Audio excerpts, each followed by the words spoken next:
Olá, pessoal. Hoje a gente está gravando uma aula do que a gente poderia chamar de antropologia filosófica, no intuito de tentar entender o que é, no final das contas, ser humano, o ser humano. Então, a gente, sem arrudeio, começa logo uma apresentação aqui, para ficar mais claro para todo mundo. No tópico que a gente vai tratar exatamente agora, a gente vai tratar da diferença do que a gente poderia chamar de um comportamento animal para um comportamento propriamente humano. Então, antropologia filosófica, para começar, é aquele trecho da filosofia que vai tratar do estudo do que é ser humano. Né? O antropo aí é o homem, o logos, logia, o discurso, a razão de ser, de algo, a tentativa de entender como algo é. Portanto, essa antropologia filosófica busca responder uma pergunta tal como essa que está aí abaixo, sobre o que é ser humano. Entender o homem na sua condição própria de ser humano.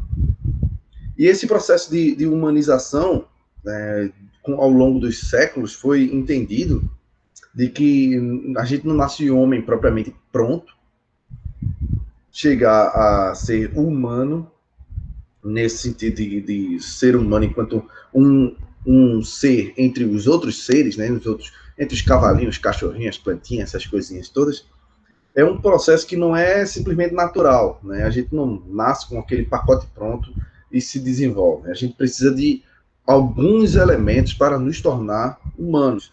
E esse elemento, um dos principais que ficou estabelecido nos estudos sobre antropologia, sobre sociologia, sobre filosofia, é que o convívio social é fundamental. Se a gente pensar numa palavra-chave sobre o que é ser humano, esse convívio social ele não tem para onde correr, né? O convívio social faz com que a gente adquira um software, dá para dizer assim, que nos induz, nos produz enquanto ser humano. É um caldo. E esse caldo onde a gente mergulha e nos forma humanos é a cultura. E essa cultura ela é vinculada através de signos, símbolos, através da linguagem. Então a gente vai aprender isso bem bonitinho. Ou seja, a gente podia fazer uma equação ali, como está lá embaixo, né? Se a gente não vive, não tem convívio humano, logo a gente não vai ser, não tem como ser. Perdão, se a gente não convive em sociedade, não tem como ser humano. Não há possibilidades. E um dos casos que chamou a atenção dos investigadores é essa história que dizem que é fake, né, em muitos estudos, que é a das meninas lobo, né, que foram a Mala e Kamala encontradas em 1920 na Índia, que comiam de quatro, andavam de quatro, comiam carne podre ou crua, né, dormiam no chão e apresentavam um comportamento semelhante ao animal, né? Uma das hipóteses era dizer que elas não tiveram oportunidade de convívio com o ser humano. Outros vão dizer que, na verdade, elas teriam alguma espécie de doença mental, por isso foram largadas no mato e por isso elas não tiveram condições de desenvolver nenhuma atividade humana, porque elas tinham problemas mentais.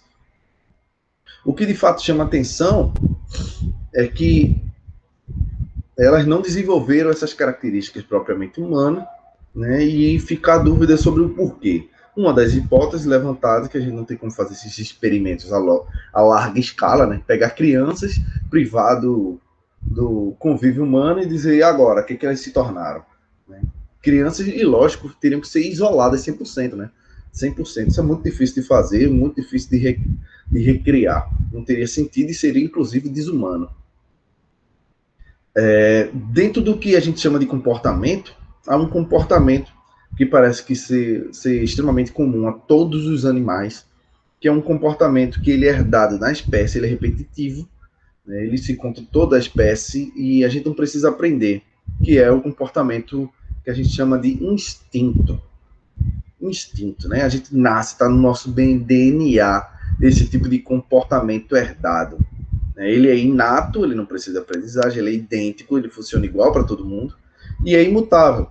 Ele mudaria com muitas raras exceções através de um processo muito longo, de milhares de anos. Então, é o que a gente carrega, uma informação básica conosco.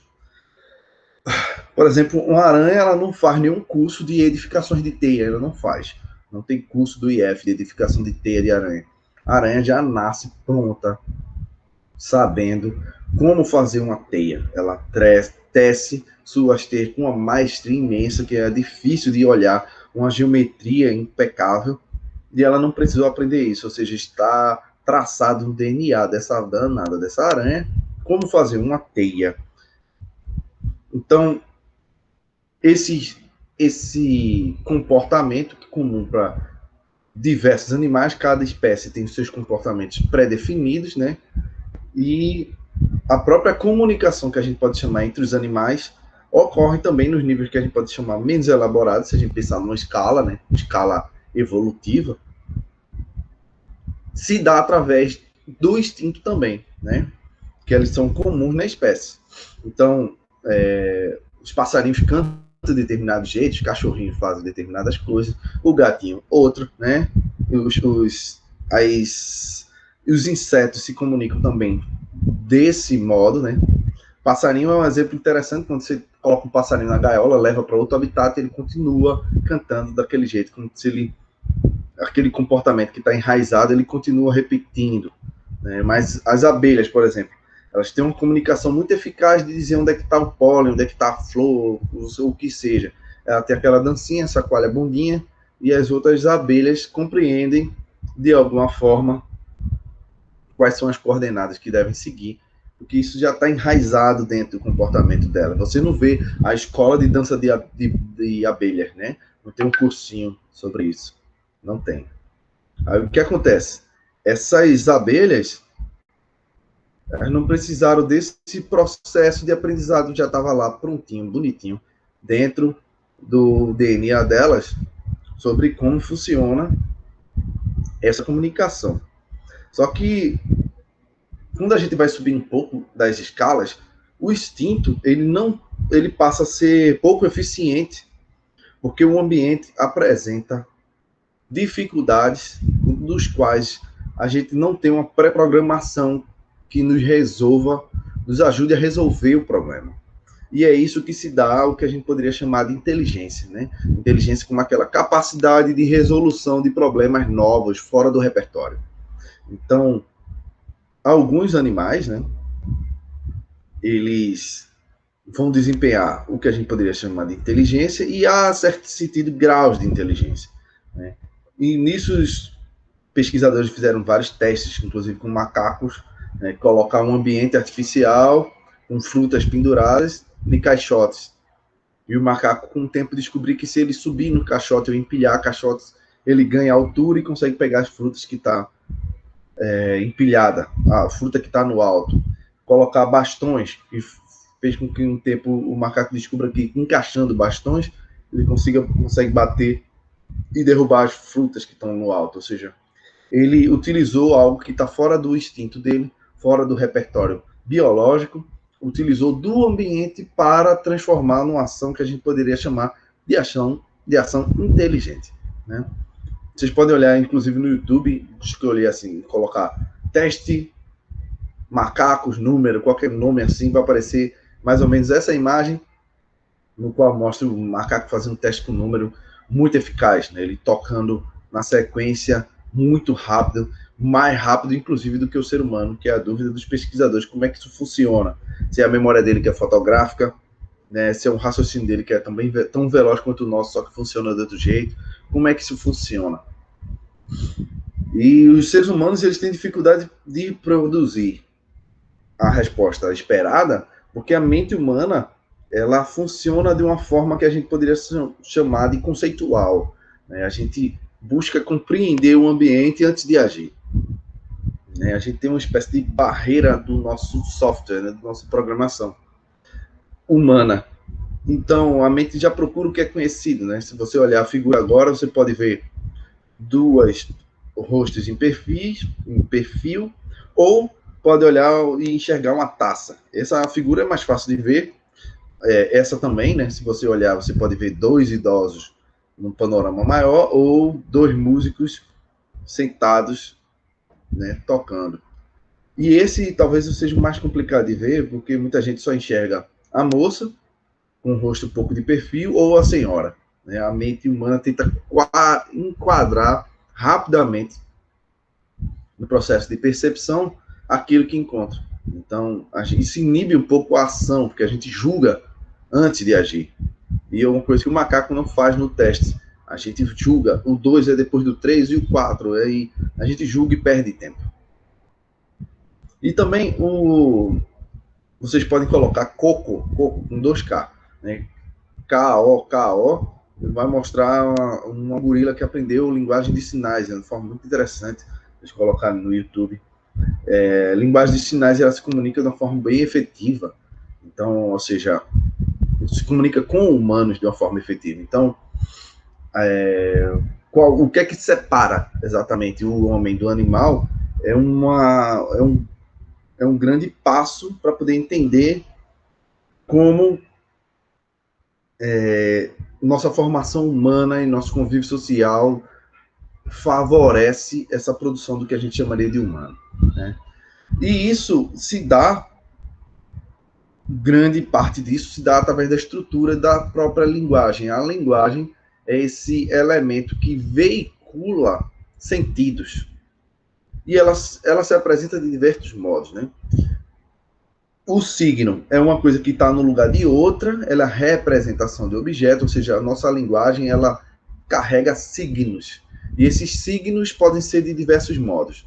Quais são os modos do signo, né? Ele pode ser por semelhança, o ícone, por exemplo, isso é um ícone que aparecia como gravação, ou seja, um disquete, que a maioria de vocês nem viram, não sabe nem o que é um disquete. Pode ser por causa e efeito, signo de causa e efeito, ou seja, você vê, existe até o ditado popular, né? Onde a fumaça há fogo, você vê a fumaça lá, então, por consequência, você sabe que a fumaça é um efeito da causa, que é o fogo.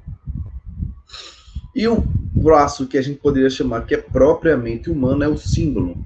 Ele não é atrelado ao objeto, ou seja, não há uma vinculação direta entre aquele símbolo, o que ele representa, e o objeto que ele está falando sobre. Ele é feito por convenção. Isso se institui na cultura através de repetições, de vários critérios, vários processos. Não é algo escolhido em grande parte das vezes, né? Por exemplo, o termo casa, a palavra casa, não há necessidade nenhuma de ser esse objeto aí, né? Tanto é que em inglês é house, em outras línguas são outras palavras. Não há uma vinculação desse objeto que vocês estão vendo com a palavra propriamente dita que é representada por ele.